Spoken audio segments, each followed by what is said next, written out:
Hi there. I thought I would try making a video this week. And actually, I think it's going to end up being a few videos because I have just the regular trial version for Screencastify and I have a 5 minute limit.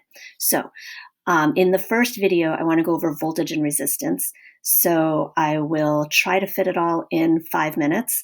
Um, Voltage and resistance were the two variables that you tested for in the last lab from last week.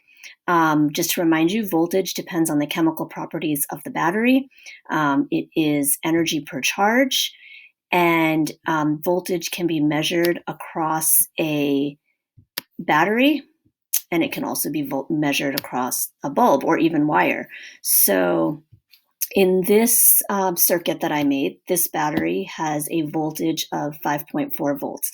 That means that the battery provides 5.4 joules per coulomb of charge, and the charges are these electrons that are moving around the circuit. Then, if I measure the voltage across the bulb, it is negative 5.4 volts. And the reason it's negative is because the electrons are using the energy in order to light the light bulb. So it's like a roller coaster where you're going up the hill, that's providing the potential energy. And then when you go down the hill, potential energy is converted into kinetic energy. Same thing, the battery provides electrical potential energy, and then the bulb converts that electrical potential energy into thermal energy and light energy. So voltage can be negative or positive. It's the only one that can be negative. Resistance and current cannot be negative. They're always going to be positive. In this simulation, I also wanted to point out, in case you didn't see, that you can change the orientation of the battery. So if I flip it, the charges go in the other direction. And that's just because, just to remind you, that the electrons move from the negative end of the battery to the positive end of the battery. Notice that when I open the switch, the electrons stop moving because we don't have a complete conducting path. The electrons are in the wire, they're in the bulb, and they're in the battery. So the battery is not like a pump that's just pumping out the electrons. The electrons are already existing in the material. It's just that the battery provides the energy for the electrons to move. Now, when you turn the light switch on, usually the light comes on right away.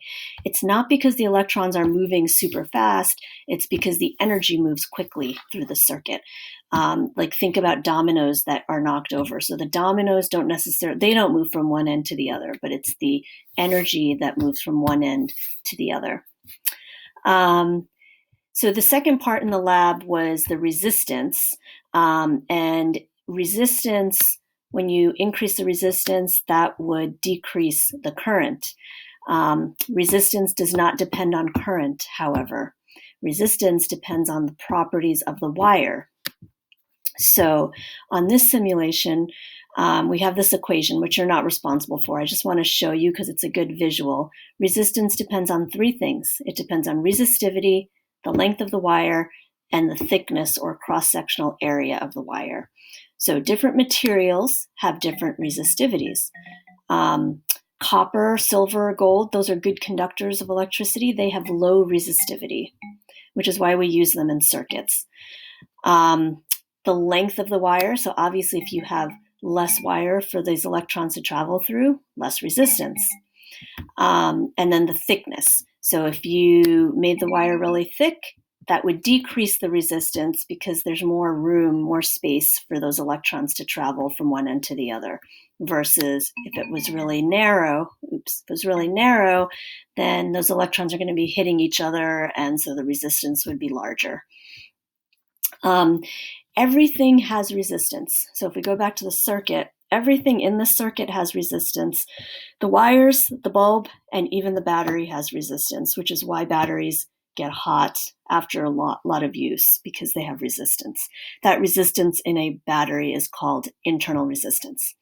All right, looks like it's 15 seconds, so I'm going to stop right here, and then I'll do the next video.